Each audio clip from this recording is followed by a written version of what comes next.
I'm Chris Hassel from CBS Sports, previewing the North Carolina Tar Heels, who have not reached the Elite Eight since their national title run 3 seasons ago, and they're not in the top 8 to begin this season either. North Carolina number 9 in the preseason AP poll. Let's bring in our guys from the Eye on College Basketball podcast, Gary Parrish and Matt Norlander. Guys, they lost their top 5 scorers from last season. That's the first time that's happened to a Roy Williams coached Tar Heels team. Matt, I'll begin with you on this. Why are you confident the Tar Heels could be a Final Four team this season? Because they've got a freshman named Cole Anthony, who I think can have near Trae Young-like impact for the Tar Heels this season in terms of what he does distributing, scoring, rebounding. And we all know that Trae Young put up one of the historic freshman seasons just 2 years ago in college basketball. I am all too aware, by the way, that when Trae Young did that, Oklahoma had issues defensively and really spiraled out toward the NCAA tournament. I don't think that'll be the case with Carolina this season. I still think they bring back plenty of length and good defensive presence. Garrison Brooks returns. He's a super solid, underrated 4-man. But ultimately, I think that Cole Anthony is going to be given the keys in such a way that no point guard ever under Roy Williams has. And I say that knowing and even buttressing the point based off what Kobe White did a season ago.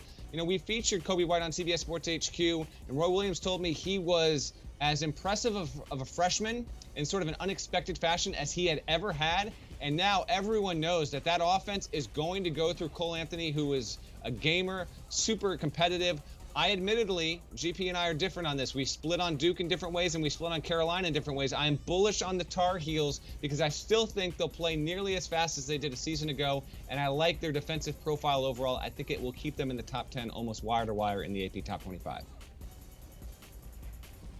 Yeah, I'm not as bullish as Norlander is, but I'm still a believer, if only because you'd be crazy not to be. North Carolina has finished in the top 10 at KenPom in 5 consecutive seasons. Doesn't matter who's leaving, who's coming back, doesn't matter who's enrolling. They are one of the more reliable basketball programs in this sport. And sometimes you run into this with various fans. Oh, you're always overrating Duke, or you're always overrating Kentucky, or you're always overrating North Carolina. Those 3 programs probably get this more than anything else, but they get the rating in the preseason because they're always good. If you're trying to predict that Roy Williams is going to have a bad season, or Mike Krzyzewski is going to have a bad season, or John Calipari is going to have a bad season, you are really betting against everything they've ever done in their careers. And so are they really a preseason top 3 or 4 team? I'm not sure, but I don't know how you could have them outside of the top 10 right now. They were a lot of fun to watch last season because of how fast they played. 6th fastest team in college basketball, fastest team in the ACC. Gary, can we expect a similar fast pace this season? I don't know if they'll be that fast, if only because Kobe White is now a Chicago Bull, not a North Carolina Tar Heel. A lot of that tempo was tied to him getting up and down the court in a way that, like you said, was a lot of fun to watch. But I will say 2 of Roy Williams' 3 national championship teams have been top 10 in adjusted tempo. So if you are counting on North Carolina to compete for the opportunity to cut nets after the last game of the season, it usually goes hand in hand with North Carolina really getting up and down the court. Yeah, when I spoke with Roy Williams at ACC Media Day, he told me he hopes this team can be as fast as last season's team. He also said he's never had, this is typical coach speaking, typical Roy Williams, but he has never had a team play as fast as he wants them to play. I mean, there is no speed that is quick enough for him. So that will be one of the key things to watch this season. I'm intrigued by the Tar Heels because I think they will have some depth and they'll still be able to go, but GP is on the money with that. Cole Anthony is not the player Kobe White is just in terms of his giddy up, if you will. It's not that he's a slow player. He's not at all, but Kobe White was a blur. So seeing how the rest of the team adjusts to what Cole Anthony does, his rhythms will be something to watch from the get-go once these games get going next week. Now, speaking of Anthony, first time since 2011-2012 that the highest-ranked prospect in the ACC is not playing for Duke. And Matt, you wrote that he could put up Trae Young-like stats this year. Is that a good comp for him? I think it is a very good comp at the college level. I don't think you're going to see Cole Anthony stepping out and hitting stuff from 28 feet. I don't think that. First of all, unless he does it with consistency, you're going to see Roy Williams getting red in a hurry on the sidelines there. But I do think from a volume perspective and from a minutes perspective, it's what we should expect. I'd be surprised if Cole Anthony didn't play 90% plus of UNC's available minutes for the entire season, and that is an extremely high number there. But he'll have the ball in his hands. He can score. He can distribute, and he's not afraid to attack the 10. He plays defense well. So I do think that the expected stat line for Cole Anthony this season, I'd put it at 23 points, 7.5 assists, 6.5 rebounds, and that kind of number is obviously unusual for a freshman. It's why I think he'll be the National Freshman of the Year. I guess the first thing I'd say is I don't think anybody other than Trae Young has ever had Trae Young numbers, so I would maybe bet against that. And he's not the shooter that Trae Young was, if only because Trae Young is, I think, one of the genuinely best shooters in the world.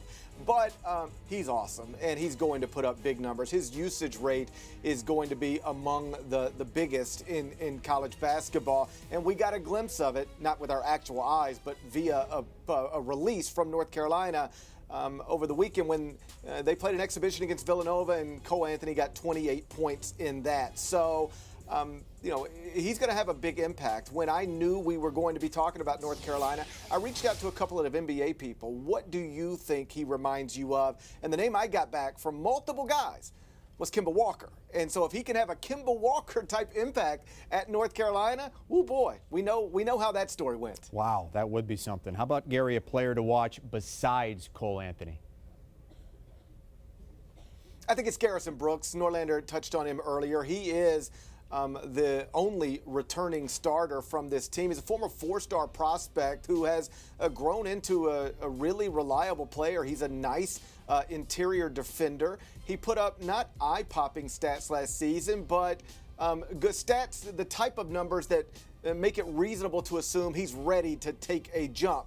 And he's going to need to. I mean, Luke May is no longer on this roster. Cam Johnson is no longer on this roster. They enrolled a five-star big, and my assumption would be that Garrison Brooks plays right behind him, and they play a lot of high-low front court stuff and really do a lot of impressive stuff around the rim. At least that's the hope, because if you're trying to compete for an ACC title, go to an ACC championship tournament game, and yes, Final Four national championship, you can't just have Cole Anthony doing everything. You need other guys to be important pieces, and Garrison Brooks has got to be one of them. Yeah, you saw that projected starting five.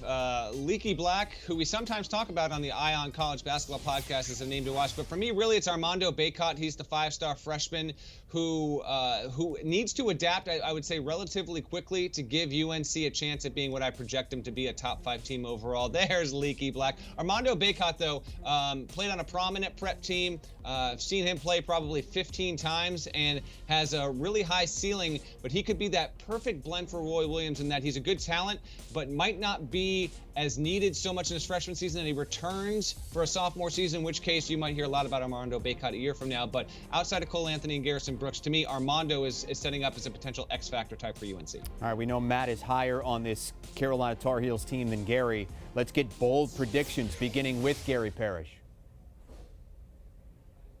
My bold prediction, and I cannot believe I let Matt Norlander mention Leaky Black before I mentioned Leaky Black, but the bold prediction is that Leaky Black will be something other than somebody we sometimes talk about on the Ion College Basketball Podcast. He only averaged 2.5 points per game last season, only played in 23 games last season because he had an ankle issue, but he's healthy right now, got double digits in that exhibition or scrimmage against Villanova, and I think he's going to be a rotation player who matters for the Tar Heels, and I hope so on a personal level, because I enjoy talking about Leaky Black. Yeah, we sometimes talk about Leaky Black. I didn't mean to steal your thunder there, GP. My bold prediction, I might have tipped my hand a little bit here earlier in the segment, but UNC winning the ACC. You will not see that as a common opinion out there. Yes, projected as a top 10 team, don't get me wrong, but Duke and Louisville are getting a little more shine than the Tar Heels given the new faces and the new pieces that are coming in. So for me, Carolina finishing the regular season atop the ACC standings is my bold prediction. And with that, I guess, by the way, I'm projecting UNC to be a 1 seed, because if you do that, it's really hard not to be a 1 seed if you finish atop the regular season standings in the ACC. So put that right alongside it. Tar Heels, Selection Sunday, going to be one of the top 4 teams on the 1 line. Yeah, Gary likes Louisville as a top 4 team in the country, number 4 in his preseason 25-1, and has Louisville go into the Final Four. Over-under for wins is set at 24 and a hook. Matt, we'll start with you. I will say over, and I mean barely. They get that 25th win on the final game of the season against Duke in the regular season, and that's what's going to help them get to a 1 seed. I'm going to go under. I won't be shocked if they go over. They are super talented and a preseason top 10 team. But KenPom, for what it's worth, has North Carolina to enter the ACC tournament with 21 wins. That has them missing that target by a pretty significant margin. So based on the most respected computer ranking system that we have, North Carolina is going to have to overachieve to some degree to hit that over of 24.5. All right, that's Gary Parrish and Matt Norlander. If you like what you heard, or maybe if you didn't and you just like to listen to them disagree with one another, check out the Eye on College Basketball podcast. It's always fun. It's always entertaining. You can find it anywhere podcasts are downloaded.